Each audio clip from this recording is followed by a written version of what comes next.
C'est pas la peine que je le dise que dans des moments de fracas des armes que nous vivons et le basculement total dans une certaine forme de chaos, c'est une chance inouïe d'avoir Bertrand ici pour essayer de contrer l'air des temps, de réfléchir sur la paix. C'est fantastique. Le livre, ça c'est un coup de chance. Moi je crois que je suis un des hommes chanceux pour pouvoir avoir cette occasion de dire la semaine qui a suivi l'élection de M. Trump et ses nominations et le bruit de la guerre, on a fait dans la librairie une réunion. Ça c'est vraiment quelque chose d'extraordinaire. Merci d'être venus. Merci d'être venus vous tous. Donc on va parler ce soir l'art de la paix. On va essayer de contredire ceci. Et ici, c'est un peu la librairie qui appartient aussi à M. Valli. Et comme élève, comme lecteur, comme ami, je suis vraiment honoré. Je ne veux pas beaucoup prendre votre temps. Nous avons une règle, il le connaît très bien. Pourquoi ce livre? C'est quoi ce livre? Et une discussion, après une intervention. Et je lui ai demandé, si vous permettez, on a envie de vous entendre. Donc ne vous mettez pas de temps. Un peu plus fort. Un peu plus fort. Donc je dis, on a envie de vous écouter. Donc ne vous préoccupez pas de temps que vous aurez. Voilà. Merci. Et je cède la parole à Bertrand qui n'a pas besoin d'être présenté. Merci beaucoup. C'est toujours une émotion très particulière d'être ici pour des raisons comme celles que vous venez d'indiquer, c'est-à-dire que j'ai le même âge que votre librairie et je venais ici tout petit, et Monsieur Salamatian ne me faisait jamais payer. Ça, je ne saurais pas pourquoi. Hein, bon. Et puis, on a grandi parallèlement à notre amitié. Et ici n'est pas un lieu comme les autres. Cette librairie n'est pas une librairie comme les autres. Et nous le devons à votre esprit, à votre génie littéraire et livresque. Et je voulais vous remercier de cette invitation et vous dire que c'est la première librairie. De toute façon, il faudra toujours que ce soit la première librairie où je présente mon livre. Cette fois-ci, c'est bien conforme à la tradition. Alors, je vais vous présenter ce livre. Je suis heureux de voir de nombreux amis ici qui m'engagent à tenir la rampe, malgré la fatigue de l'âge et de bien d'autres choses. Je vais commencer, comme toujours d'ailleurs, par une anecdote. Nous sommes dans les tout premiers jours du printemps dernier, fin mars 2024, et je reçois un curieux coup de téléphone d'une dame que je connaissais de nom et de réputation, mais que je n'avais jamais rencontrée, Sophie de Closet, patronne de Flammarion, et qui me dit la chose suivante. Notre best-seller depuis des années, elle aurait dû dire depuis des millénaires, c'est L'art de la guerre de Sun Tzu. Eh bien, on voudrait, pour nous décomplexer, que vous écriviez L'art de la paix. J'étais assis, mais je suis tombé de ma chaise. J'avais pas mon Lexomil, donc je me suis pas senti bien. Et je ne me rappelle plus en quels termes je lui ai raccroché presque au nez, en me disant, mais ça va pas. Et puis, après, je me suis dit, mais mon vieux, qu'est-ce que tu as à perdre? T'es vieux, tu sens venir le froid éternel, tu risques rien, même dans ces temps où la liberté d'expression et de pensée en France est en régression, et ça je tiens à le dire, parce qu'il va falloir se battre pour défendre notre liberté, en ces temps où la moitié des chaînes de télévision m'interdisent d'antenne, je me dis, tu peux pas être davantage interdit, donc vas-y. Et j'ai relevé le défi, je me suis mis à mon clavier le 1er avril dernier, c'était presque un poisson, voilà, Et j'ai fini le 1er mai. Jamais écrit un livre en un mois. C'était fou. Et pourquoi je l'ai écrit si vite? C'est parce que j'avais envie de dire quelque chose au singulier. Vous savez, dans un livre, on dit les choses au pluriel, donc on prend son temps pour argumenter, articuler. Là, je voulais dire quelque chose. Et ce quelque chose, il est venu soudain. Je pense qu'il y a eu une inspiration dont je ne connais pas encore l'auteur. Il vient de cette double remarque. La première est peu importante, la seconde est capitale. Et c'est tout l'argument et la trame du livre. La première, c'est que il paraît chaque année, en langue française, à peu près 200 ou 300 livres sur la guerre. Le général Truc, le général Machin, le colonel Chose, le capitaine Chouette, ils vont tous de leurs livres, énième livre sur la guerre. Combien y a-t-il de livres sur la paix? Pratiquement pas. Et face à cet étonnement angoissant, j'ai été regarder la bibliographie en langue anglaise. Alors il y a une petite supériorité, ce qui est rare, mais là c'est le cas dans l'anglophonie, c'est que le mot Peace Studies a un label académique. Alors qu'en France, quand vous dites études de la paix, les gens ne comprennent pas qu'est-ce que c'est, gardien de la paix ou rue de la paix, mais ils ne comprennent pas de quoi il s'agit. Tandis que dans le monde anglo-saxon, Peace Studies, ça existe. Mais il n'y a pratiquement pas de livres sur la paix en anglais. En anglais, très peu. Il y a beaucoup de livres, là aussi, War Studies, sur la guerre, et très peu sur la paix. Et ça m'amène à l'argument de fond, la trame dont je serais heureux de discuter avec vous. Pourquoi cette étrangeté? Pourquoi ce mutisme face à la paix? Alors évidemment, la paix, c'est moins spectaculaire que la guerre. C'est moins drôle à regarder à la télévision que des immeubles qui s'écroulent ou je ne sais quoi de plus terrible encore. Mais la vraie raison n'est pas là. La vraie raison, c'est que dans notre histoire européenne, après on verra comment ça s'est passé ailleurs, dans notre histoire européenne, dont la modernité commence avec la construction de l'État-nation, nous sommes donc en pleine Renaissance, 16e, 17e siècle,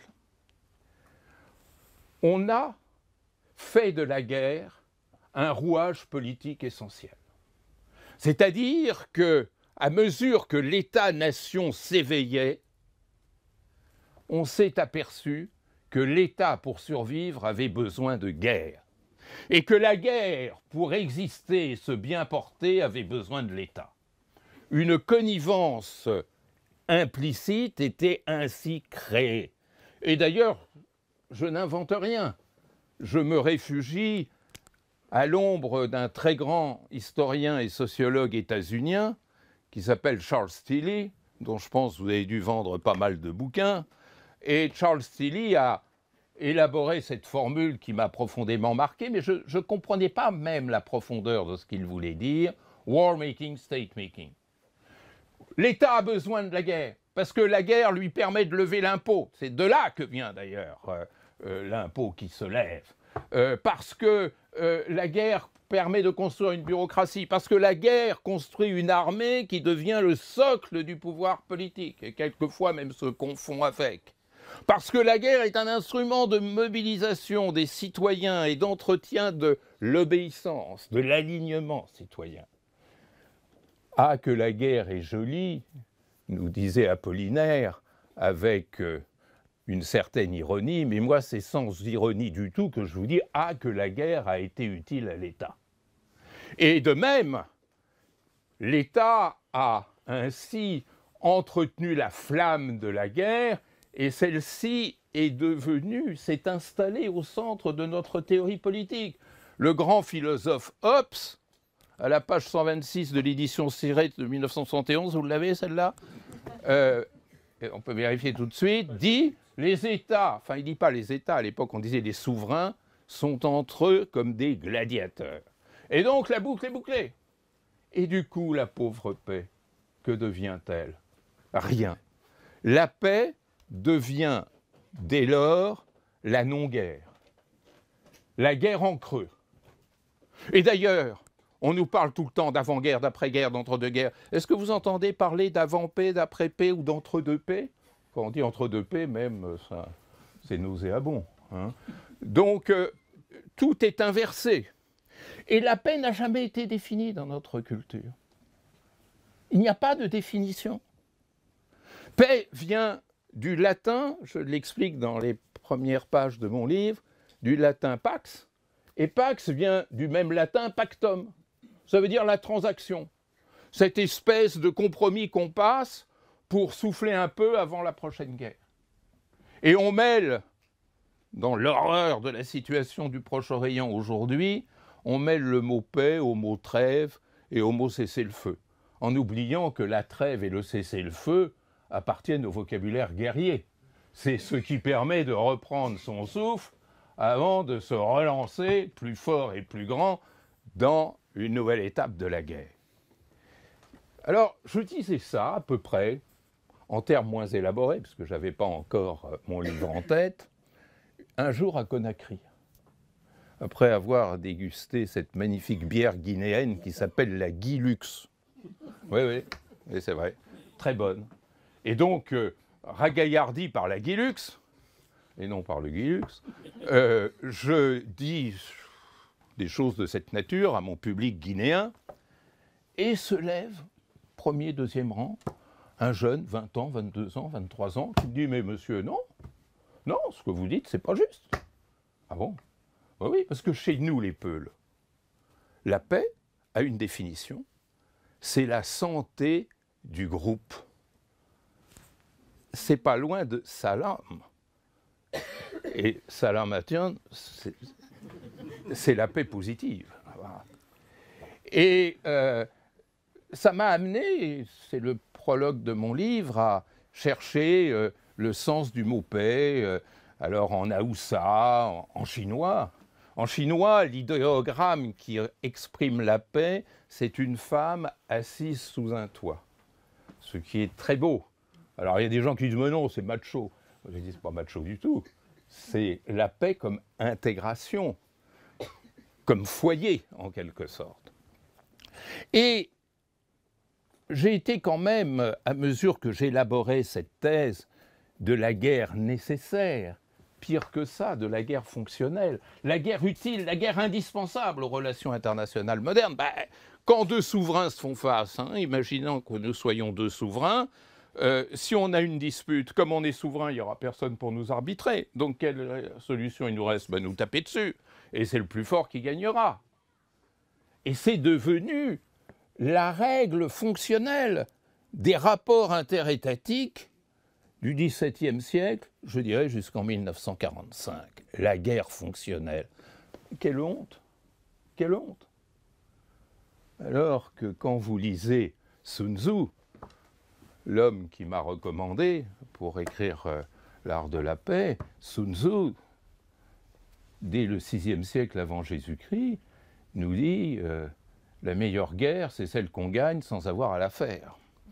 Ce qui veut dire que dans la pensée chinoise, il y a un chemin de la paix qui n'implique pas le passage par la guerre. Et je vous donne la Chine en exemple, mais je vous donnais il y a un instant l'Afrique. Donc ça veut dire qu'il y a des cultures vives qui font cet effort d'imaginer la paix. Alors on a réglé le problème en disant, évidemment on ne peut pas faire la guerre tout le temps. Donc pour ne pas faire la guerre tout le temps, qu'est-ce qu'on fait ? On fait en sorte qu'il y ait un équilibre de puissance entre les acteurs. Si M. Salamatian et moi, nous percevons consensuellement que nous sommes de même force, il deviendrait irrationnel, à vous comme à moi, d'attaquer l'autre. Parce que c'est mobiliser un coût élevé pour un résultat incertain. Donc, l'équilibre de puissance devenait le mot miracle qui limitait les dégâts dans notre histoire. Et ça allait d'autant mieux que ça se disait en anglais. Vous savez que quand quelque chose se dit en anglais, c'est non seulement plus chic, mais évidemment plus scientifique. Et donc, balance of power, balance of power. Il y a quand même un homme que personne ne connaît, puisque c'est un apôtre de la paix.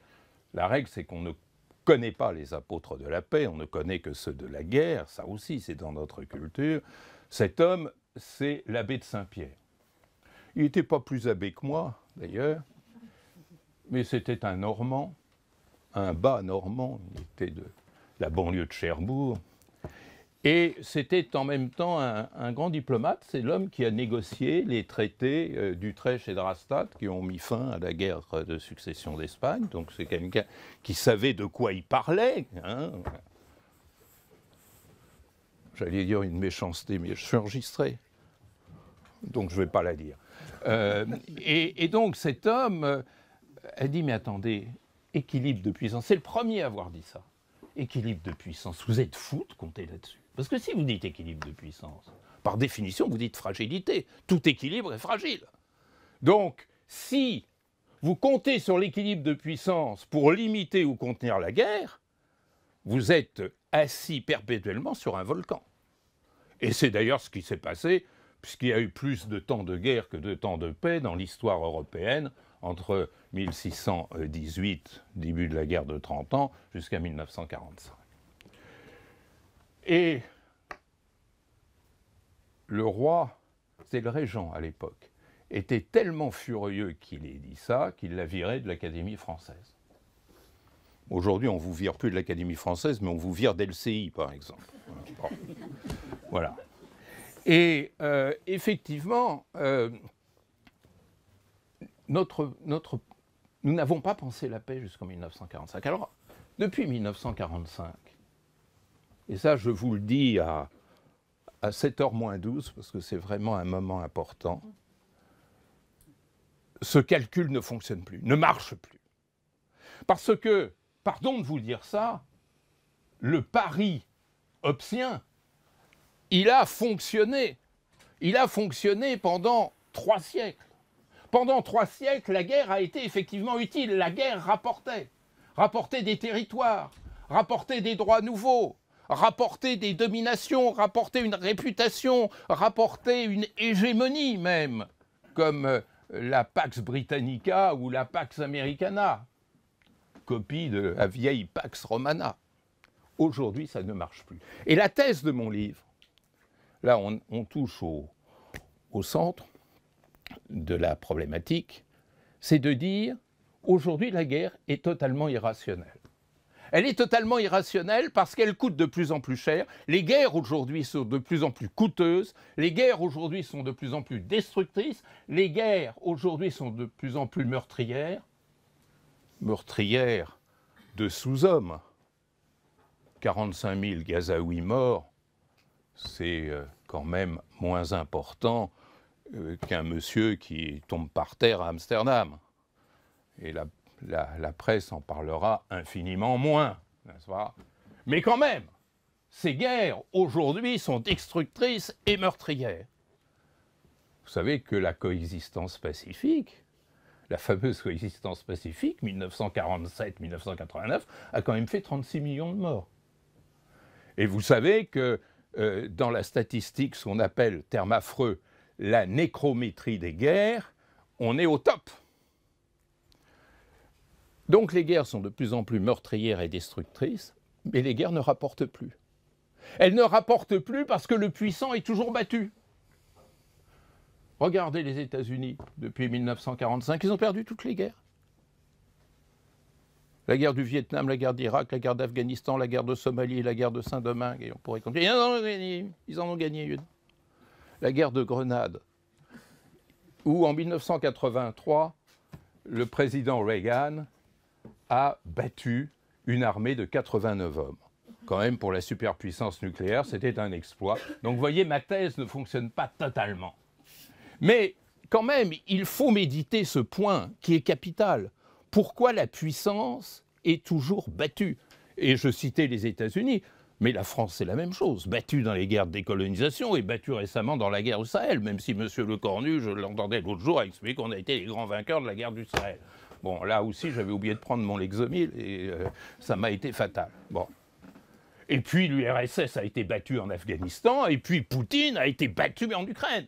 Lui qui devait arriver en 3 jours à Kiev et qui est toujours à faire du surplace à la frontière russo-ukrainienne où l'essentiel du travail est fait par des milices ukrainiennes russophones et russophiles qui étaient là avant même l'armée russe. Bon, il faut le savoir, c'est quand même la 3e armée du monde. Alors, soit le puissant est battu, Soit les guerres, et c'est le cas de beaucoup d'entre elles, finissent par ce qu'en football on appellerait un match nul, c'est-à-dire il n'y a plus de vainqueur. La notion même, la notion clausewitzienne de victoire a disparu. Vous connaissez des batailles de la Marne depuis 1945 ? Il y en a quelques-unes qui ont donné l'illusion d'être des victoires. L'offensive du Tet, gagnée par les États-Unis, la bataille d'Alger, gagnée par la France, et puis, quelques temps après, quelques mois ou quelques années, le politique donnait le résultat contraire à la victoire militaire, ce qui prouve que mon modèle, ou plutôt le modèle hobbesien, ne fonctionne plus. Et l'argument que je développe dans ce livre, c'est qu'il faut cesser de rêver, qu'il faut cesser de parler en termes éthiques, en termes de moralité. Car le vrai argument, le seul qui puisse dégeler nos princes qui nous gouvernent, c'est de dire la guerre, ça ne vous rapporte rien, et la paix, en revanche, elle peut vous rapporter beaucoup plus. En termes économiques, en termes utilitaires, en termes fonctionnels, la paix est passée devant la guerre. Mais à une condition, c'est de pouvoir lui donner un nom, c'est de pouvoir lui donner une substance. Alors je m'y suis mis. Comme j'ai écrit le prologue entre le 1er et le 3 avril, eh ben, entre le 4 avril et le 30 du même mois, j'ai trouvé 9 vertus. Donc vous voyez, 9 vertus, ça fait à peine 2 € la vertu. Donc ça vaut vraiment le coup. Et ces 9 vertus, je termine mon propos liminaire en vous les présentant. La première m'est inspirée par Saint-Éloi, c'est-à-dire remettre la paix à l'endroit. C'est-à-dire, au lieu de dire que la paix c'est la non-guerre, dire que la guerre c'est la non-paix. Et donc, trouver des vertus positives, une substance qui fait la marque de la paix. Et il y a des très très grands hommes, dont certains sont connus et d'autres totalement méconnus, qui ont apporté leur pierre. Permettez-moi d'en citer 4. Le premier que vous devriez inviter, c'est Aristote. Même si on me dit qu'il se déplace difficilement. Il n'a pas de boîte mail. Il n'a pas d'adresse mail. Bon, il y a bien le téléphone. Bon, et Aristote, moi, vous savez, j'ai redécouvert Aristote en écrivant ce livre sur la paix. En fait, c'est un génie. Et Aristote a une formule très simple. Vous savez, c'est les formules les plus simples qui sont les plus vraies. En disant, mais la paix, c'est le fondement même du bonheur individuel. C'est-à-dire repartir de l'idée de bonheur. Et vous savez, le grand malheur que nous vivons, c'est que Aristote nous avait enseigné que la paix, c'était le bonheur individuel, que la politique était l'instrument de ce bonheur individuel et que la politique avait pour fonction d'assurer la coexistence dans la cité d'individus différents.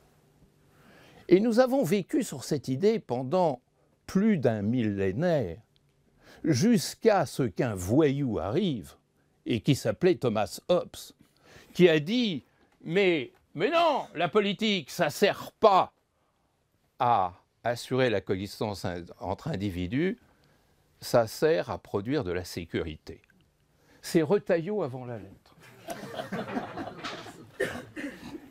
Mais si je vous dis ça, c'est pour vous faire détester cette formule. Pourquoi ?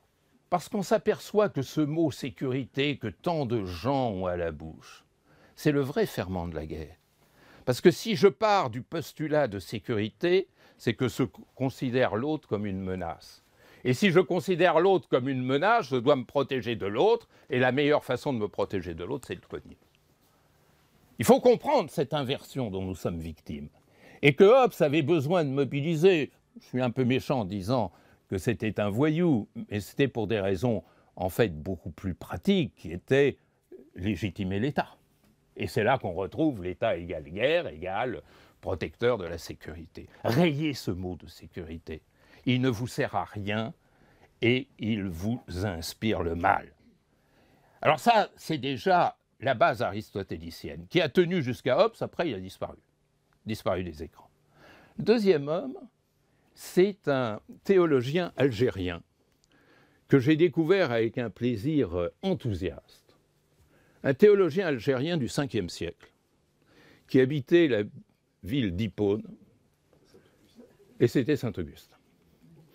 Et j'ai trouvé chez Saint-Augustin cette formule incroyable, où il nous disait la paix, c'est pouvoir nourrir les humains et c'est faire en sorte qu'ils puissent consommer de l'eau pure. Écolo avant la lettre. Tondelier, face à cela, c'est 10-0. Hein. Et vous voyez comment Saint-Augustin, au 5e siècle, avait compris que la paix était bien antérieure à la guerre, bien plus englobante dans ses exigences que la simple guerre.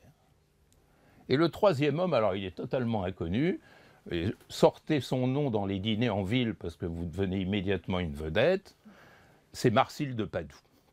Mais oui, Marcille de Padoue, qui a vécu au XIVe siècle, lui aussi curé, mais il n'a jamais été ordonné, c'est extraordinaire, là. Médecin, diplomate, conseiller du prince, et Marcille de Padoue était un gibelin, c'est-à-dire un partisan de l'empereur qui à l'époque était en mauvaise posture, c'était Louis de Bavière, pas Louis II, hein, ne faites pas d'anachronisme, l'empereur Louis de Bavière qui était en triste position face au pape, et vous voyez, quand on est le plus faible, on est plus à même de penser la paix que quand on est le plus fort. Et justement, dans sa faiblesse, le camp gibelin a inspiré à Marcille de Padoue ce livre tout à fait extraordinaire, alors je suis sûr que vous ne le vendez pas celui-là, qui s'appelle Defensor Pacis, le défenseur de la paix, et dans lequel Marcille de Padoue a trouvé la définition que j'avais envie de donner à la paix. Donc elle n'est pas de moi, elle est de Marcille de Padoue, qui est, il écrivait en latin, la paix c'est la sufficientia vitae, c'est-à-dire ce qui est nécessaire pour survivre. Et voilà aussi une porte ouverte vers les défis globaux, vers les biens communs de l'humanité, qui vont bien au-delà du récit martial. Et cette idée, elle prenait dans ce contexte, rappelez-vous, le XIVe siècle, puis, oui, c'est ça, la fin du XIIIe, le XIVe, c'est saint Thomas d'Aquin, c'est les légistes, c'est le retour justement d'une pensée aristotélicienne, et ça commençait à prendre jusqu'au jour où des princes mal inspirés inventèrent l'État, et du coup ça s'est éteint. Donc ça c'est mon troisième homme.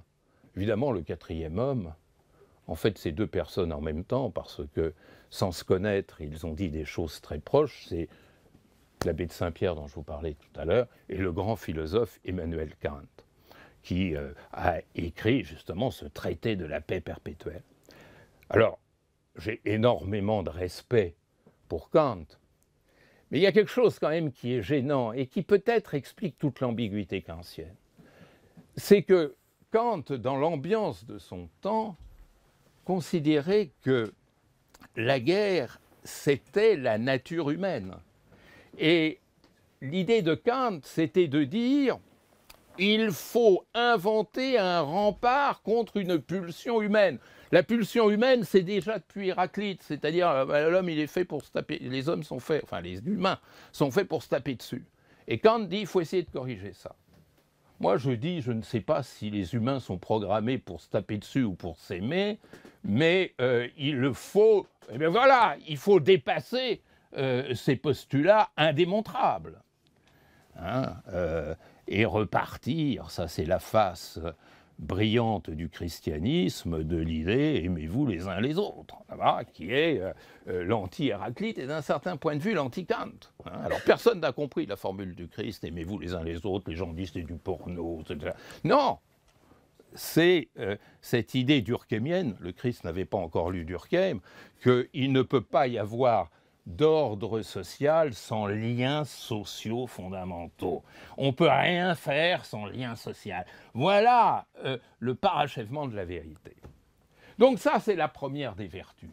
Trouver une définition à la paix, je vous en ai fourni une, qui encore une fois n'est pas la mienne, donc je n'ai aucun droit d'auteur dessus, mais qui est celle de cette belle tradition aristotélicienne et que Kant va essayer de faire survivre, mais je pense victime, otage quand même de la culture belliciste de son temps.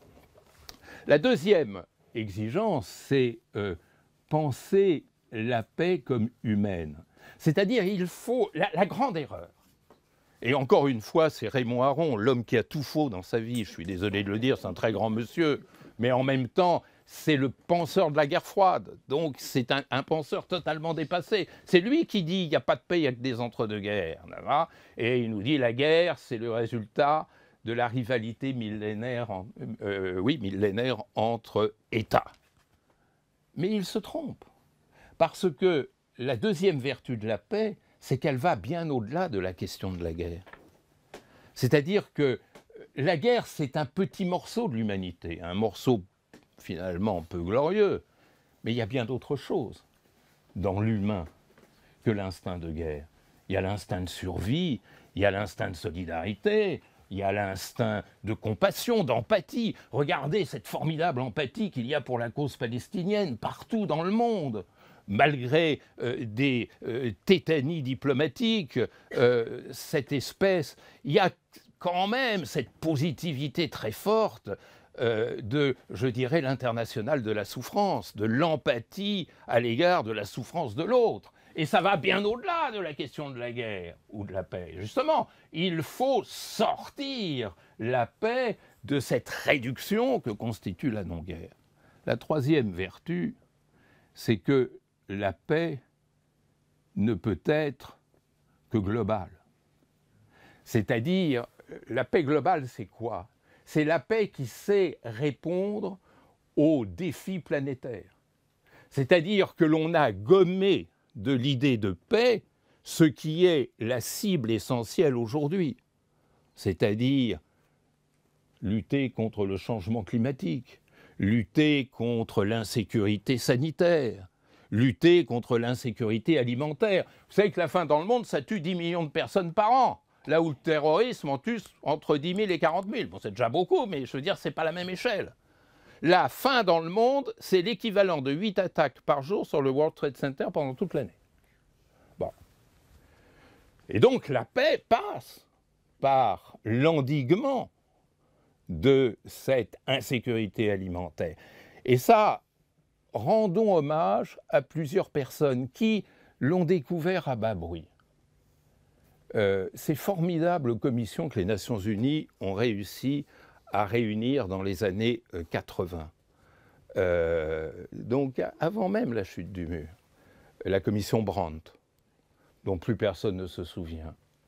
La commission Brundtland. La commission sur la Global Governance. Et ce formidable rapport sur Our Common Neighborhood, notre voisinage commun. Cette commission co-présidée par le Guyanais qui est mort récemment, Rampal, par comment s'appelle-t-il? J'aime pas dire son nom, alors du coup je l'ai oublié. L'ancien secrétaire général de l'OTAN, Stoltenberg. C'est la seule chose de bien qu'il ait fait dans sa vie, cet homme. Cette commission qui va faire émerger la notion de bien commun de l'humanité. Et à travers cette notion de bien commun de l'humanité, on découvre une figure inconnue de la paix. C'est-à-dire, la paix, c'est gérer ces biens communs de l'humanité. Alors, là aussi, ce n'est pas moi qui le dis. Ça a été repris au bon par une institution à laquelle je veux rendre hommage, qui est le Programme des Nations Unies pour le Développement, le PNUD, qui a publié en 1994 ce formidable rapport sur la sécurité humaine, en disant le vrai défi aujourd'hui, c'est de libérer les humains de la peur. Free from fear. Je le dis en anglais parce que c'est important. Hein, free from fear. Et du coup, c'est fini la paix comme non-guerre. C'est bien plus exigeant que ça. C'est la paix comme accomplissement de cette humanité qui nous libère de la peur. Parlez-en aux Espagnols aujourd'hui, mais parlez-en aux Sahéliens, là où la désertification progresse de 10 cm par heure, avec justement, et c'est là un point essentiel, se rendre compte que l'insécurité humaine tue deux fois. Elle tue directement et elle tue indirectement en suscitant des guerres qui, de plus en plus aujourd'hui, proviennent de cette insécurité humaine. Le Sahel, c'est une guerre de la désertification. Et maintenant, il y a des travaux. Alors lui, je suis sûr que vous le vendez, parce que c'est un formidable géographe, Pierre Blanc, le grand géographe du Moyen-Orient, qui nous explique à propos de la guerre civile en Syrie. Il nous dit, mais dès 2008, il y a eu, même un petit peu avant, des sécheresses terribles dans l'est de la Syrie, qui a provoqué un exode rural de toute une jeunesse qui s'installait dans les villes et qui était désœuvrée et qui est devenue la base même de cette mobilisation guerrière et qui a servi de bataillon aux djihadistes. Bon. Donc, pensez cette paix par rapport à ces grands défis globaux et rendons hommage à l'homme clé dans cette affaire, qui a tout compris. Le premier à avoir tout compris, c'est Kofi Annan. Cette splendide déclaration du millénaire dans laquelle il dit la paix c'est ça, allez au boulot mes vieux. Et c'est pour ça que la dame à la broche et au chapeau, Madeleine Albright, lui a envoyé le scandale pétrole contre nourriture dans les gencives et que l'homme a eu énormément de mal à s'en remettre. Quatrième vertu, la paix doit être systémique. Systémique, ça veut dire quoi? Ça veut dire que l'erreur d'optique qu'on avait sur la paix, c'est de la réduire à une transaction. C'est-à-dire, tu me donnes la Crimée, je te donne la paix. Tu me donnes tel morceau de territoire et en échange, je t'embête plus. C'est la paix transactionnelle.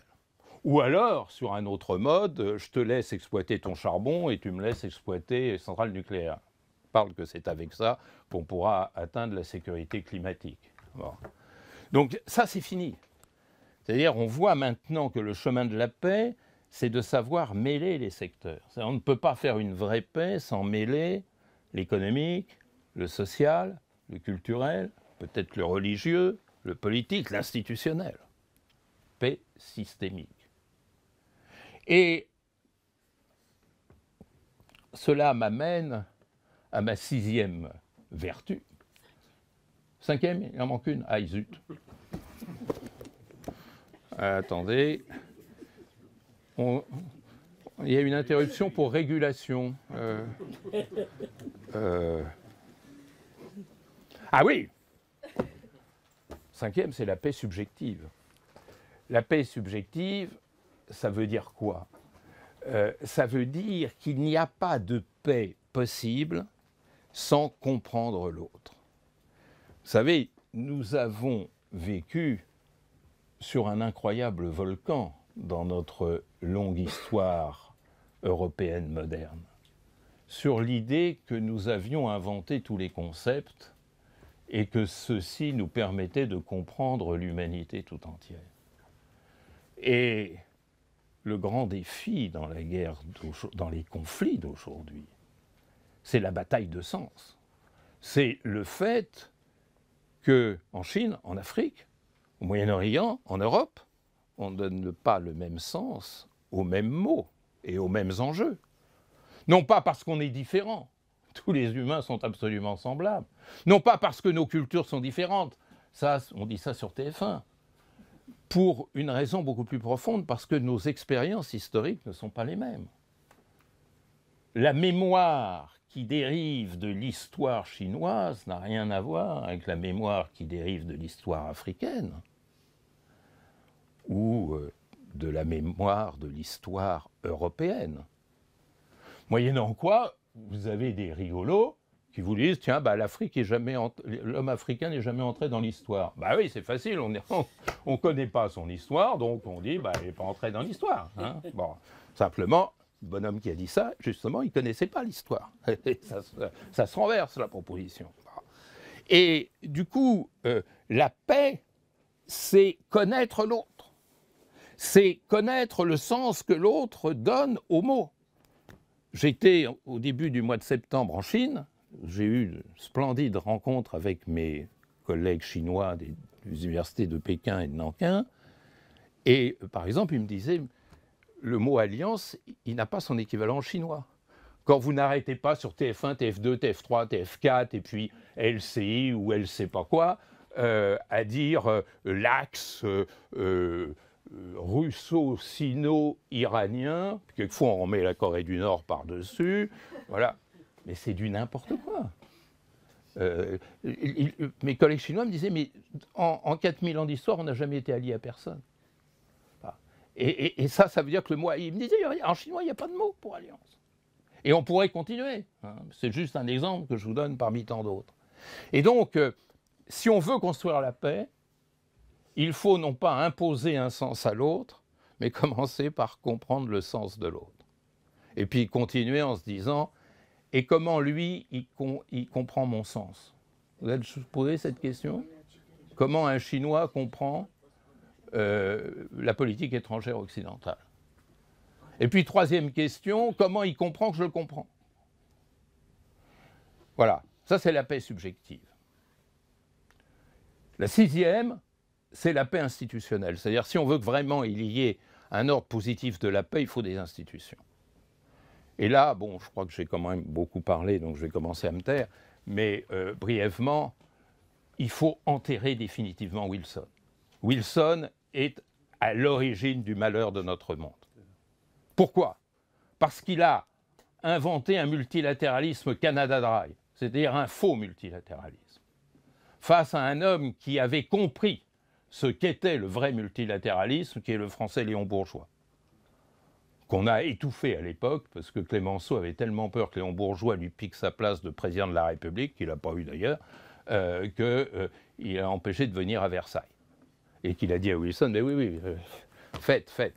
Et vous savez, quand Wilson a présenté ce plan stupide qui était la Société des Nations, Lloyd George, qui conduisait la délégation britannique, ah, yes, I see.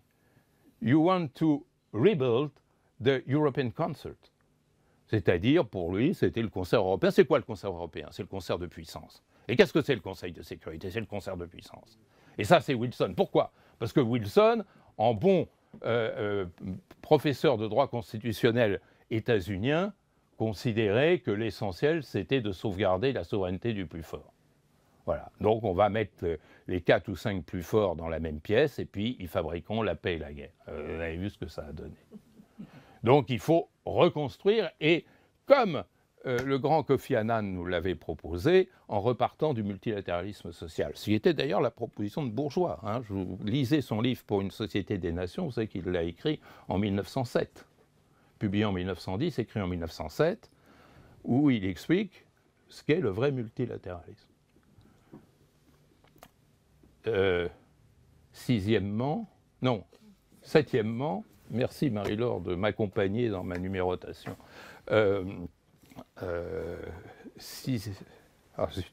Septièmement, voilà.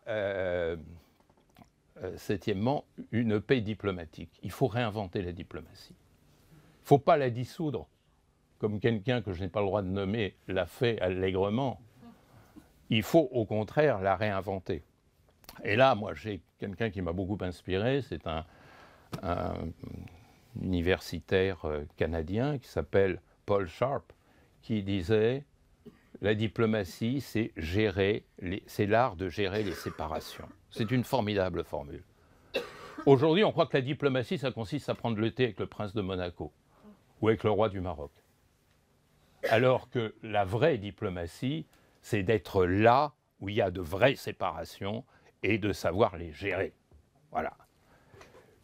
Et puis je termine par les deux dernières, 8e et 9e, si je ne me trompe pas cette fois-ci, qui sont mes deux préférées, parce que c'est celles qui ramènent à notre responsabilité, à nous toutes et nous tous, à savoir une paix hospitalière et une paix éduquée. La paix hospitalière, c'est Kant qui a inventé cette idée, c'est de dire il n'y a pas de paix si au niveau de chaque individu, on ne sait pas accueillir l'autre. Alors, quand on entend toutes les ciotises, ouais, c'est pas drôle, hein, et toutes les retailleries, on voit à quel point on en est loin, à quel point il faut revenir au très beau sketch de Fernand Reynaud sur l'étranger, c'est-à-dire cet ordre nouveau qui est fondé sur cet imaginaire mondialisé. Ressortez la chanson de Dalida, Salama, n'est-ce pas, cet homme des sables qui quitte son pays et pour réussir un tel voyage qui n'a que le courage au cœur. Et pour lui, le paradis, c'est un jardin sous la pluie. Bon, la paix, c'est le jardin sous la pluie pour tout le monde. Et c'est pas facile à réaliser, hein. Moi, je dis pas, on ouvre les portes, les fenêtres, et puis tout ça va se régler. Non, non, surtout pas. Mais au lieu de dépenser des milliards d'euros à réprimer à coup de Frontex la migration, mieux vaudrait consacrer ne serait-ce que le 10e à penser la gouvernance, l'organisation d'une société de mobilité. Et enfin, la dernière, parce qu'il faut quand même que je m'arrête, sinon on va arriver au petit déjeuner, c'est une paix éduquée. Parce que finalement, tout le malheur vient de là. Vous êtes une petite fille, un petit garçon, vous entrez en CP au 6e, votre premier manuel d'histoire va vous parler de Vercingétorix, du chevalier Bayard, de Louis XIV, de Napoléon, et du coup en sortant on va jouer au petit soldat. Au CP, on ne vous parle pas de l'abbé de Saint-Pierre, on ne vous parle pas de Léon Bourgeois, on ne vous parle pas de Nelson Mandela, on ne vous parle pas de Martin Luther King, on ne vous parle pas du Mahatma Gandhi. Mais pourquoi ? Pourquoi c'est caché ? Il n'y a rien de porno dans tout ça. Et donc, il faut retourner les livres d'histoire. Écrire des livres d'histoire comme étant l'histoire de la paix. Les jeunes sont socialisés à l'idée de guerre. C'est la vieille idée qu'au centre, il y a la guerre. Et on peut faire des manuels d'histoire au centre desquels il y aurait la paix. Ça, c'est une première chose. Deuxièmement, apprendre l'histoire de l'autre.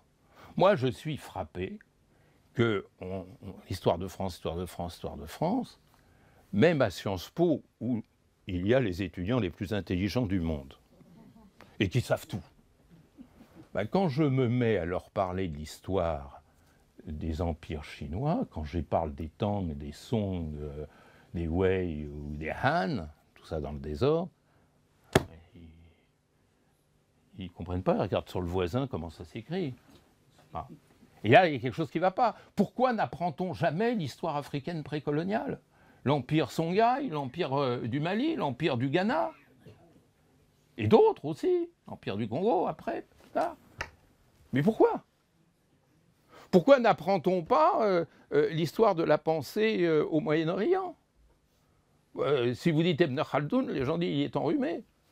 Bon, mais oui, mais c'est terrible. Et parlons pas de, si on cite Ibn Sina, Farabi, qui connaît Abounas Farabi ? Et Farabi est un des penseurs les plus géniaux que j'ai eu l'occasion de rencontrer dans mon travail de politiste. Bon. Et on pourrait ainsi continuer. Si vous ne connaissez pas l'histoire de l'autre, vous méprisez l'autre. Et si vous méprisez l'autre, vous allez chercher à le dominer ou à le supprimer, ou à l'asservir. La meilleure façon de créer la vraie parité, c'est de connaître la richesse de l'autre puis d'en profiter. Bon. Et ça, c'est quelque chose, moi, que je ne comprends pas. Je l'ai dit, je l'ai écrit, plusieurs ministres de l'Éducation nationale. J'avais l'air de passer pour du style, il a de la fièvre, il faut qu'il aille se calmer, etc. C'est quelque chose d'incroyable.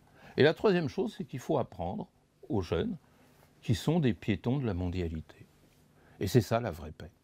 C'est-à-dire être piéton du monde. Alors, un de mes amis m'a dit tout récemment, ton livre il est bien, mais alors tu détestes la nation.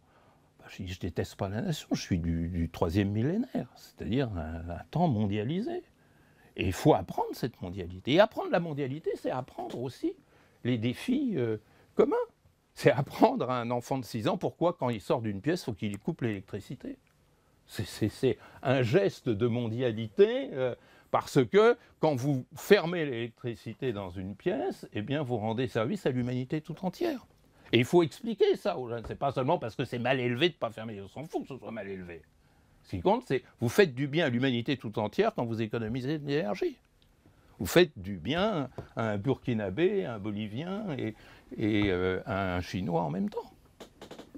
Voilà, mesdames et messieurs, j'ai été un peu trop long, pardon, mais ça, j'ai toujours été comme ça dans ma vie. Et maintenant, je vous laisse la parole. Mais vous voyez quand même une phrase de conclusion. Je vous demande de ne pas me poser une question sur le mode c'est de l'utopie. C'est le contraire de l'utopie. Parce qu'il y a eu beaucoup de traités sur l'utopie de la paix, et qui étaient fort intéressants, mais c'était des utopies. Moi, je vous parle d'une utilité. Je vous parle d'une bonne affaire. La paix, avant d'être bien, c'est une bonne affaire. C'est une bonne affaire. On va se régaler. Eh bien, régalons-nous ensemble.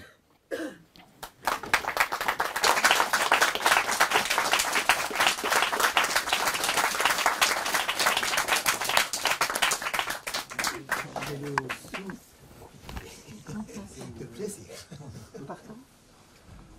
Alors après cet éloge de la paix comme manuel de survie, je vous cède le temps de poser des questions. Vraiment, en écoutant bien, c'est éloge de la paix, c'est bien l'art de la paix, éloge de la paix comme manuel de survie. C'est ça, moi j'accepte tout à fait la formule. I endorse it. Bien.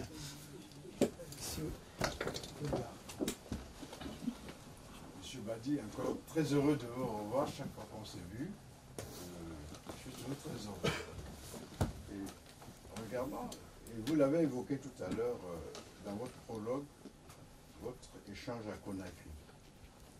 Quand vous l'avez évoqué, j'ai repensé à notre ami Ahmad Salamatian, j'ai repensé à M. Alpha Condé.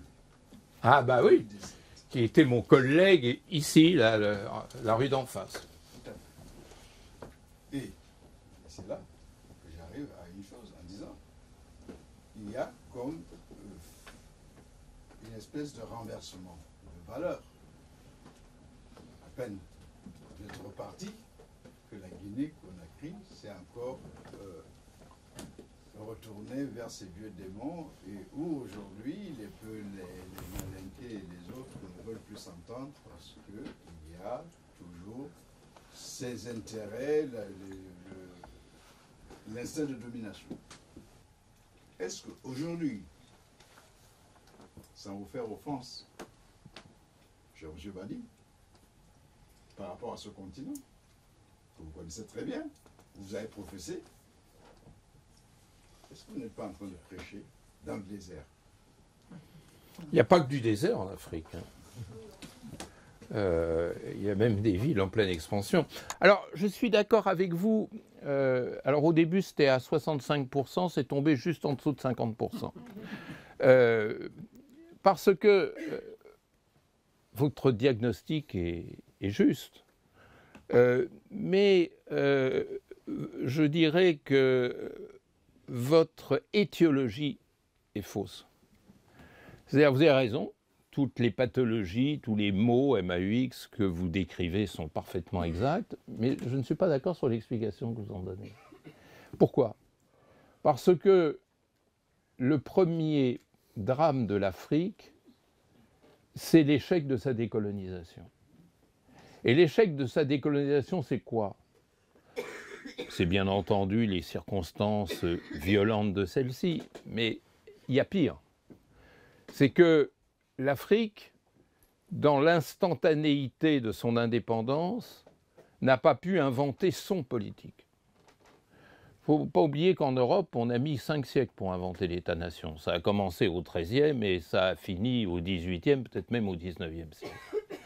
Et le grand problème, c'est cet État importé sur lequel j'ai écrit un bouquin il y a déjà maintenant, hélas, près d'un tiers de siècle, mais qui me paraît, hélas, encore d'actualité. C'est-à-dire que la greffe de l'État occidental sur la société africaine a immédiatement créé un fossé énorme entre les sociétés africaines et le pouvoir politique. Et du coup, le pouvoir politique est entré dans l'engrenage hobbesien. C'est-à-dire, pour survivre, il a dû déployer, de l'autoritarisme et de la guerre. Et du coup, c'est l'impasse dans laquelle se trouve le monde africain. Quand vous citiez le conflit du Congo, c'est exactement ça. Le conflit du Sahel, c'est exactement ça. C'est pas ce que les anglo-saxons appellent le power politic, c'est la weakness politique, c'est-à-dire l'incapacité du politique d'avoir une effectivité. Et du coup, on crée des milices, on crée des seigneurs de guerre, des warlords, les Mai-Mai, enfin tout ce qui est bien connu et que je ne vous ferai pas l'offense de rappeler. Et du coup, on se retrouve exactement sur l'autoroute que j'empruntais tout à l'heure, c'est-à-dire un pouvoir politique faiblement légitime et efficace n'a que la guerre comme porte de sortie. Alors, ce qui fait que moi, je ne considère pas qu'on est ni dans l'utopie, ni dans le désert, ni dans l'échec, c'est que moi, j'ai vu quand même quelque chose qui m'a énormément marqué. C'est l'évolution de la jeunesse africaine.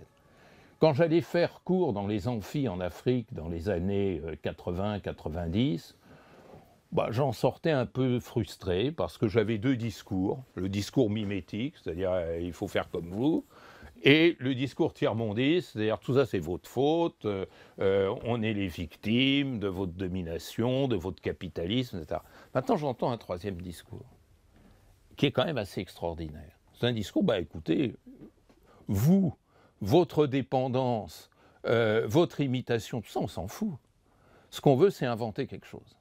Et ça, c'est extrêmement fort dans la jeunesse africaine. Alors, est-ce que ça va s'éteindre un peu comme les 68 arts en France qui ont fini au RPR ou à l'UDF, voire encore au mieux, comme vous dites, j'allais justement prendre ce chemin. Et est-ce que cette jeunesse va s'éteindre? Par ailleurs, je suis conscient des limites de tout cela. C'est-à-dire, on voit ce néo-panafricanisme se développer, Ousmane Sonko, Julius Malema en Afrique du Sud, Samba au Bénin, et on pourrait continuer, Mondlane en Mozambique, et qui développe justement cette idée de trouver le paradis sous la pluie, le jardin sous la pluie, quoi. Et ça va marcher ou ça va pas marcher, j'en sais rien.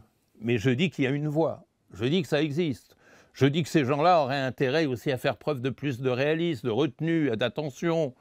Je trouve que de ce point de vue-là, Sonko est peut-être meilleur que Malema ou Mondlane, parce que plus habile. Mais il faut voir, je ne sais pas. Vous savez, moi, j'ai jamais écrit d'horoscope. Je suis pas une pythonisse. Mais voilà ce que je voulais vous répondre. J'ai une petite question. Est-ce que c'est pas l'absence de guerre depuis 1945 qui a fait qu'on a une médiocratie avec la montée des nains en politique? Autrement dit, est-ce que c'est pas la deuxième guerre, qui a fait émerger des grandes hommes d'État? Attendez, qu'est-ce que vous voulez dire par absence de guerre depuis 1945? En Europe, en tout cas en France. Ah oui? En France. Oh, en France, vous croyez? Vous savez que la France a fait 52 interventions militaires en Afrique depuis les indépendances, depuis 1960. C'est pas vraiment un pays pacifique. Sur le sol français, ça veut dire qu'en fait... Oui, mais enfin, il n'y a pas besoin que ce soit sur le sol pour que la guerre existe. Vous savez, il faut chasser cette image qu'on trouve effectivement assez largement sur LCI. C'est-à-dire cette idée selon laquelle il y a le retour de la guerre. Ah, il y a la guerre, on ne se souvenait plus, le retour de la guerre. Je ne sais plus lequel de mes collègues, je crois que c'est Hesbourg qui a écrit un bouquin qui s'appelle Le retour de la guerre. Non, mais attendez, qu'est-ce que c'est le retour de quelqu'un qui n'est jamais parti? Non, moi je ne crois pas. Je crois que plus que jamais, la période post-1945 est marquée par la permanence de la guerre. Enfin, écoutez, une guerre chronique au Proche-Orient. Proche-Orient, bah, c'est la porte à côté. La guerre du Vietnam, la guerre d'Afghanistan, la guerre russo-ukrainienne, les guerres en Irlande qui ont été d'une sauvagerie incroyable, les guerres des Balkans, rappelez-vous quand même Sarajevo, la Bosnie, etc. Et ces innombrables guerres en Afrique et en Somalie et au Libéria et en Sierra Leone et au Congo. Mais moi, ce qui m'intéresserait, c'est de savoir quel pays n'est pas en guerre. Le Liechtenstein, oui, d'accord, mais ça ne me suffit pas comme échantillon pour valider cette hypothèse. Moi, je crois que c'est au contraire. Nous sommes entrés dans un temps de la guerre incontrôlée et généralisée, ce que j'ai appelé d'ailleurs la guerre mondialisée, pas la guerre mondiale, mais la guerre mondialisée, et qui structure notre entendement, Allez-y. Bonsoir, merci pour ce bel exposé. Et j'aimerais savoir que reste de la révolte camusienne dans nos démocraties actuelles, occidentales. Et faudrait-il pas écrire plutôt sur l'art de l'indignation, de la révolte, au lieu d'écrire sur l'art de la guerre ou de la paix? Bah, vous savez, ce n'est pas du même plan. C'est comme si vous disiez, plutôt que de manger de la viande, est-ce qu'il ne faudrait pas boire de l'eau? Je ne pense pas qu'on puisse mettre les deux phénomènes sur le même plan. La paix, c'est l'aménagement des rapports humains et c'est la découverte stupéfiante qu'après des millénaires et des millénaires, on ne sait toujours pas aménager la société humaine. La révolte, c'est autre chose. C'est comment faire bouger les choses et éventuellement les faire bouger pour arriver à un ordre de paix. Mais je ne peux pas le mettre sur le même plan. Quelquefois, la paix passe par la révolte. Je veux dire, si on ne sait pas mobiliser autour des grands défis globaux, l'insécurité alimentaire, l'insécurité sanitaire, l'insécurité climatique, etc., bah évidemment, on ne pourra jamais construire la paix globale. Si on ne sait pas se mobiliser pour remettre l'humain d'abord, eh ben, on n'arrivera jamais à la paix humaine. Si on ne sait pas se mobiliser pour comprendre l'autre, on n'arrivera jamais à la paix subjective. Donc pour moi, ce sont deux plans qui ne se rencontrent pas, mais qui sont complémentaires. Et je préférerais Stéphane Hessel à Camus. Hein. Parce que Camus, je n'ai jamais su véritablement ce qu'il pensait. Tandis que Hessel, je sais ce qu'il pensait. Allez-y. Oui, merci d'abord infiniment pour votre magnifique exposé. Je buvais du Tiller à chaque instant. C'est un peu grâce à vous. Hein. Parce qu'il faut dire que Marie-Laure Sturm a animé les rencontres Orient-Occident pendant des années et des années en instillant cet esprit de paix. C'est les rencontres de Château-Mercier. Si je peux essayer d'aller un tout petit peu plus loin, comment est-ce que vous pourriez transposer votre idée de paix dans le monde économique? Alors, ça d'abord, c'est une question, comme diraient les anglo-saxons, it's a tough question, parce que je ne suis pas économiste et ça n'a pas été l'angle de mon regard. Hein. Imaginez que vous disiez à un gastro-entérologue, ben, comment vous allez régler les problèmes de mon pied, hein, bon. Ce qu'il faut comprendre, et j'ai eu sur le média cet après-midi un échange là-dessus, c'est d'être plus attentif qu'on ne l'est aux mutations du capitalisme mondial. L'une des grandes erreurs de notre pensée en sciences sociales, hein, je vais là au-delà de la science économique, c'est d'avoir posé cette synonymie absurde entre mondialisation et néolibéralisme. C'est-à-dire, mais ça, on sait à qui on le doit, Milton Friedman, à l'école de Chicago, et aux thèses de la fin de l'histoire, le capitalisme généralisé, ça va être la mondialité. On s'est aperçu qu'en réalité, ce n'était pas cela, mais qu'au contraire, il y avait d'énormes trous dans la raquette, que ce capitalisme néolibéral avait engendré une insécurité humaine, celle dont je parlais tout à l'heure, etc. Donc, je pense que abîmer, soyons francs, en même temps par les excès de la pensée libérale et les excès de la pensée marxiste, on n'a pas su voir ce qui, moi, m'intéresse, c'est que le social, non seulement court plus vite que le politique, mais court plus vite que l'économique. C'est-à-dire que l'impératif de solidarité sociale se révèle davantage structurant que l'impératif d'échange économique. Tout en admettant aussi que sans échange économique, rien n'est possible.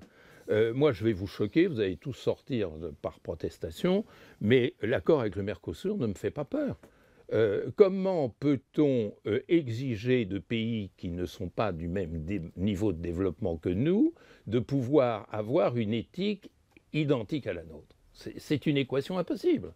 Bon, alors, c'est plein de contradictions parce que les gens vont vous dire mais ça va accélérer la déforestation en Amazonie, ce qui n'est pas bon. Tout ça c'est vrai, mais tout ça peut se contrôler par un accord sain à partir du moment où on sait qu'il y a des inégalités dans les accomplissements économiques et qu'il faut savoir les corriger plutôt que de fermer les yeux dessus et dire bah, vous faites comme nous ou alors vous restez chez vous. Parce qu'à ce moment-là, dans un demi-siècle, tout ça va péter. Hein.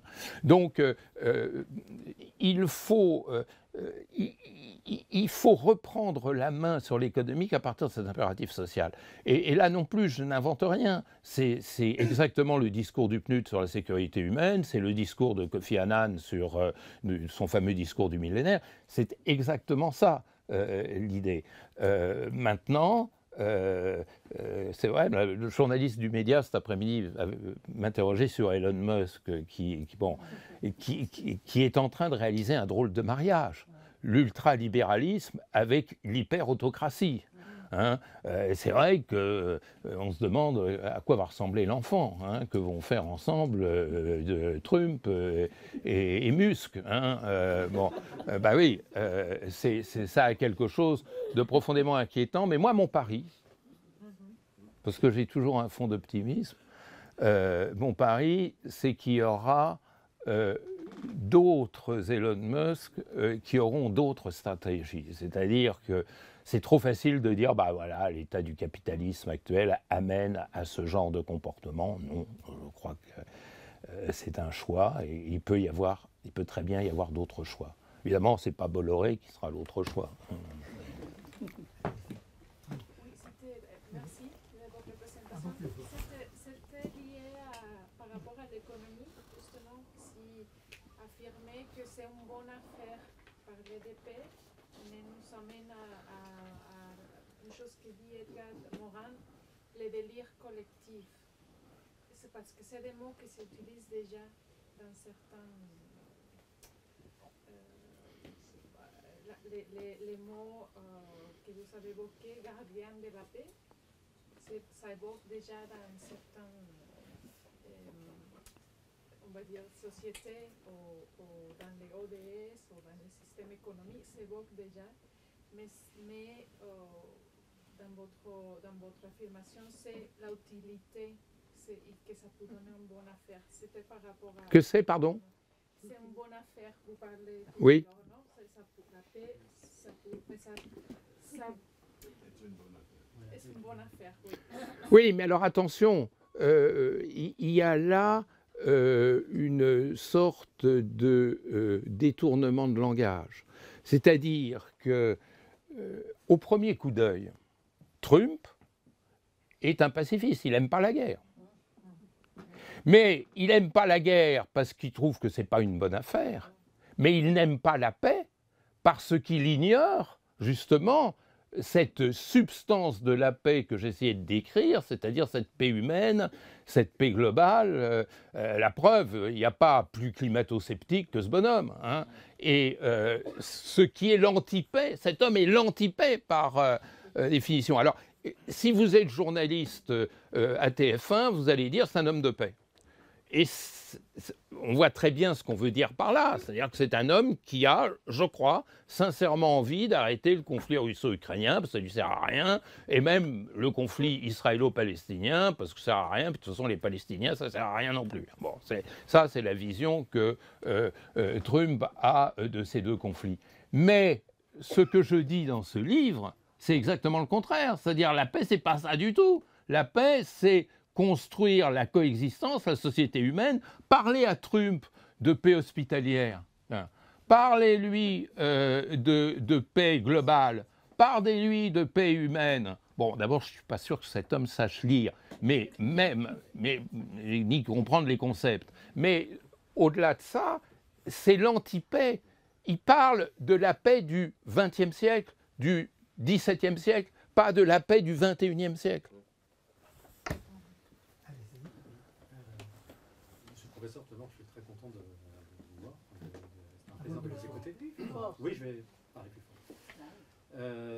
Il y a une vingtaine d'années, il y a un auteur américain qui avait écrit un ouvrage qui s'intitulait La puissance et la faiblesse. C'était Robert Kagan et il avait utilisé la même dialectique que vous avez mentionnée entre Hobbes et Kant, en expliquant que les Américains avaient accepté l'idée que le monde était, l'ordre international suivait une logique hobbesienne, alors que les Européens construisaient leurs projets dans une logique kantienne de paix perpétuelle, mais qui avait, pour résumer en substance, avait fait d'eux, pour reprendre l'expression qui a été utilisée par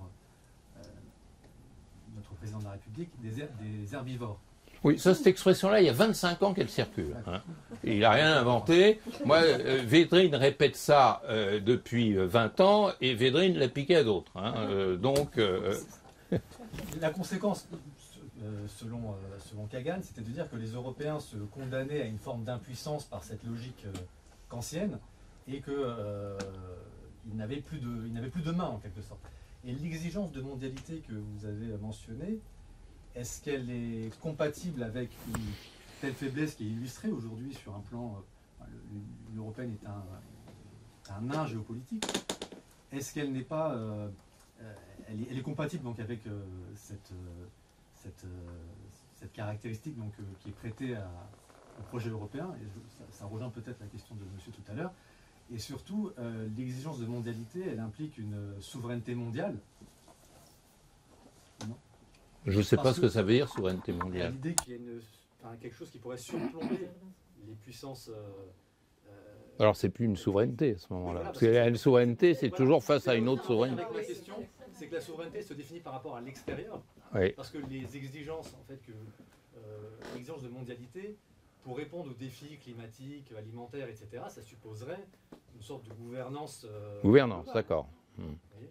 Et est-ce que c'est envisageable dans un monde aussi déséquilibré que celui dans lequel on vit aujourd'hui? Alors, oui, ce sont de très gros problèmes que vous évoquez. Je dirais d'abord, moi je suis en total désaccord avec Kagan. Kagan, il n'a rien compris au film. Hein. Il faut dire les choses directement. Pourquoi?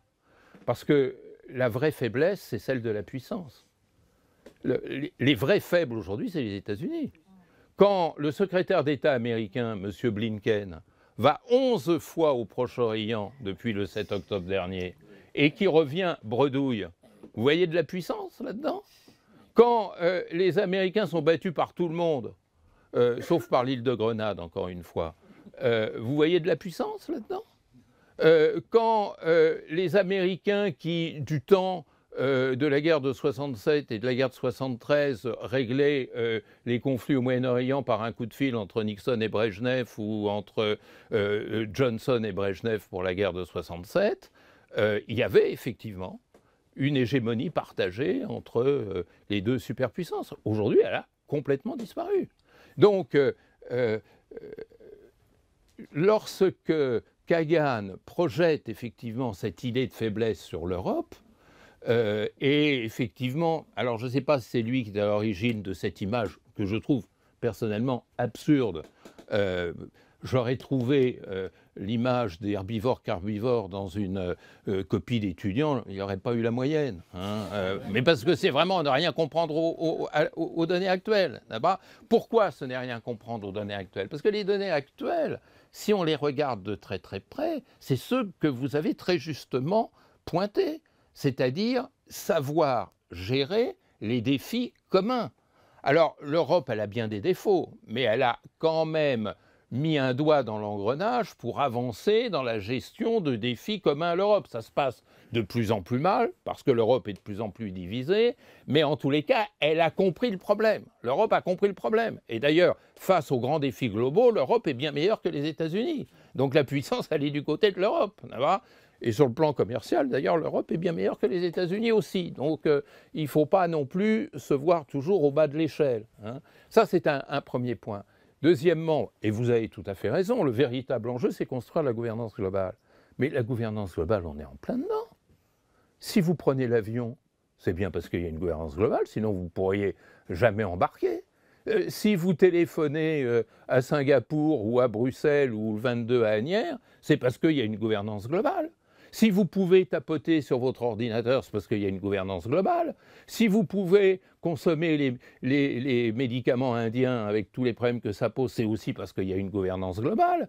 Si vous pouvez boire du Coca-Cola, c'est parce que, j'ai pas le droit de dire ça, une boisson noire gazeuse, c'est parce que il y a une gouvernance globale. Je veux dire, elle est en marche. Alors le problème, et c'est là que tout rebondit. Le problème, c'est qu'il y a des domaines réservés. C'est-à-dire il y a des secteurs où on interdit à la gouvernance globale de pénétrer. Ce sont les secteurs de résistance des souverainetés étatiques. Et c'est ce qui fait l'échec chronique des COP. Vous savez, les COP, c'est affreux. Moi, l'autre jour, j'ai eu un cauchemar. J'étais en 2324 et je vivais encore. Et pire que le fait que je vivais encore, Laurent Delahousse présentait encore le journal télé. Alors ça m'a complètement foutu le moral dans les chaussettes. Et il disait, la COP 329 s'est réunie hier à Trifouiller-les-Canards et elle a décidé que dans 30 ans, on baisserait la température de 51 à 50 degrés. Bon, c'est exactement ça, la gouvernance globale en matière climatique, parce qu'il y a trop d'enjeux qui relèvent d'un domaine réservé sur lesquels l'État ne veut pas céder. Bon, mais il sera obligé un beau jour de céder. Quand on sera à 90 degrés, nous on ne connaîtra pas ça, il faudra bien céder. Vous savez, il y a deux moteurs de l'histoire. Il y a l'appât du gain et la peur. Et ça marche dans l'histoire. Et c'est ça qui a fait avancer la gouvernance globale. Quelle est l'origine de la gouvernance globale? Elle remonte au XIXe siècle. Quelles sont les premiers abandons de souveraineté pour assurer une gouvernance globale? C'est lorsque la navigation maritime et fluviale a fait des progrès, on s'est aperçu que ça pouvait véhiculer la peste, le choléra, tout un tas de choses, et on s'est mis à signer des conventions régissant la navigation et régissant le traitement et la prophylaxie de ces maladies. Et puis c'est comme ça, parce qu'on s'est dit, si on ne fait pas ça, on va crever. Bon. Et ça, c'est l'hymne, c'est le refrain de la gouvernance globale. Si on ne fait pas ça, on va crever. Bon. Moi, au début du Covid, vous savez, la mode des journalistes, c'était de dire alors, le monde de demain, ça sera quoi? Dans l'année 2020, on nous a cassé les pieds avec ces questions. Bon, moi, j'ai fait une réponse idiote. J'ai dit, quand on sera sorti du Covid, vous allez voir, l'OMS va avoir ses compétences élargies pour pouvoir empêcher le retour de ce genre d'épidémie. Rien n'a été fait. Pourquoi? Parce que la peur du Covid a été moins forte que l'obsession des États de ne rien abandonner de leur souveraineté en matière de santé. La santé, c'est le domaine régalien par excellence. Et quand on a proposé à Wilson d'intégrer l'Office international de l'hygiène publique créé en 1907 dans l'ASN, il a dit non, surtout pas. Ce serait porter atteinte à la souveraineté des États. Et c'est pour ça qu'on en est là aujourd'hui. Et c'est pour ça que M. Wilson devrait faire l'objet d'une dénonciation publique avec d'autres personnages, style Jules Ferry et d'autres escrocs de l'humanisme universel. Encore deux petites... Oui, deux dernières. Non, ici, désolé. Parce que ça va On va voir. Oui, il faut que je vous quitte quand même pas trop tard. Bref, on va voir. Allez-y. Vous et après vous. Bonjour Monsieur Badi, merci pour cet entretien.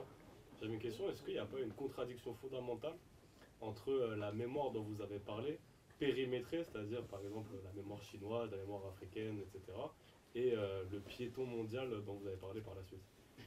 Alors, c'est ce que le très grand philosophe épistémologue Gadamer appelait la fusion des horizons. C'est-à-dire, ou ce que notre totor national, Victor Hugo, appelait la sympathie des âmes. Pourquoi voulez-vous que des mémoires différentes ne puissent jamais se rencontrer? C'est une volonté politique, la rencontre. Mais c'est une volonté politique, et en ça votre question est très importante, c'est une volonté politique qui ne peut véritablement s'enclencher que s'il y a un respect de l'autre. C'est-à-dire, effectivement, il ne peut pas y avoir fusion des horizons si vous refusez de connaître l'horizon de l'autre. Et là, on en est loin, parce qu'on est dans une situation aujourd'hui qui est quand même largement faite de l'ignorance de l'autre, c'est-à-dire l'autre n'existe que s'il s'aligne sur moi. Ça, c'est la pensée occidentale par excellence, et effectivement, c'est une source terrible de blocage et qui crée, quand l'autre entend ça, ben, il se sent humilié, et si cette humiliation s'approfondit, un jour elle atteint la rage, et la rage, ça débouche directement sur le 7 octobre. Allez-y. Oui, alors moi, je veux juste poser la question suivante. C'est que c'est peut-être l'enjeu principal pour les États-Unis n'est pas tellement gagner des guerres, mais juste perpétuer la guerre. Prenant en contre-pied un petit peu cette espèce de paix perpétuelle qui prêchait Kant. Et c'est quand on pose la question à Musk ou à Trump, ils vont vous dire qu'il n'y a aucun intérêt, et aucun intérêt dans la paix, aucun. Mais par contre, il y en a beaucoup dans la guerre. Et cette guerre-là qui fournit beaucoup de revenus à beaucoup de gens et qui permet de foyers de conflits régionaux un peu partout dans le monde, que les gens meurent juste parce que ça rapporte. Non, ça, monsieur, je ne crois pas. Ça, j'ai beaucoup travaillé sur cette question, et c'est notamment, je crois, l'erreur de la thèse, par exemple, sur le complexe militaro-industriel et tout ça. La guerre ne rapporte pas. Quand M. Biden, lors des séquences les plus meurtrières des attaques sur Gaza, a décidé de débloquer 9 milliards d'aide militaire, 9 milliards de dollars d'aide militaire à Israël, ça a coûté très cher aux contribuables. Et Trump, ça, il l'a saisi au bon, justement. C'est-à-dire, il dit, les guerres coûtent cher aux contribuables. Alors, encore une fois, ça n'en fait pas un homme de paix, mais ça en fait l'expression de ce qu'est devenue la guerre. Vous savez, le premier qui dit ça, vous savez qui c'est? C'est le plus intelligent de nos princes, c'est Chou En-lai. Chou En-lai a dit à Hassan Haikal, qui était journaliste d'Al-Ahram, confident de Nasser et tout, et qui a été interviewé, Chou En-lai, au début des années 70, sortait juste de la révolution culturelle, et elle a dit, mais est-ce que la Chine, vous n'êtes pas en train de remplacer les États-Unis comme hégémone? C'est l'un des premiers à avoir posé cette question avant ce livre stupide de Graham Allison là, sur le piège de Thucydide. Et Chou En-lai a répondu. Il a dit, mais vous avez vu ce que ça coûte aux Américains, la guerre du Vietnam, et qu'est-ce que ça leur rapporte? Rien du tout. Et nous, on ne veut pas faire la même chose. Alors évidemment, il avait lu Sun Tzu, et il savait que ce n'était pas la meilleure porte pour entrer dans l'histoire, mais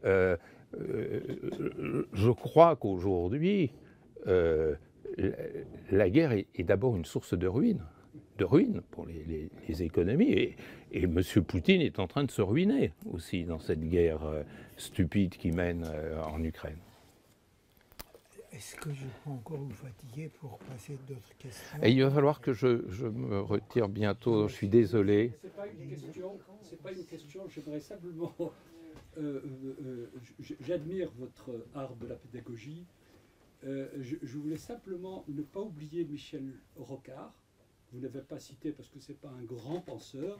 Non, pas vraiment. Mais il a écrit un petit opus que vous avez certainement lu, qui s'appelle L'art de la paix, publié je crois qu'en 1997. Ah bon, il va me faire un procès. Comme vous, non pas en une année, mais lui en 48 heures, parce que c'est vraiment un petit livre, et ici s'appelle L'art de la paix. Donc, on peut le trouver, je crois, encore sur, sur Internet. Je voulais simplement vous signaler ça. Ah bon? Ah bah ouais, Il est très intéressant. Il est moins érudit que vous. Il y a moins. Je dirais pas ça. C'est vraiment, il est parti de son expérience de l'accord de Matignon. Pour ceux qui ne savent pas, c'est. Ah oui, c'est à propos de la Nouvelle-Calédonie. Oui, bah ça a été un bel échec. Il a parlé aussi du Moyen-Orient, parce qu'il a écrit à Jérusalem en 48 heures, qui s'appelle L'art de la paix. Michel Rocard, qui a fait un petit livre qui s'appelle L'art de la paix. Bien, merci d'être venu, si nombreux. Merci d'être là. Merci à vous.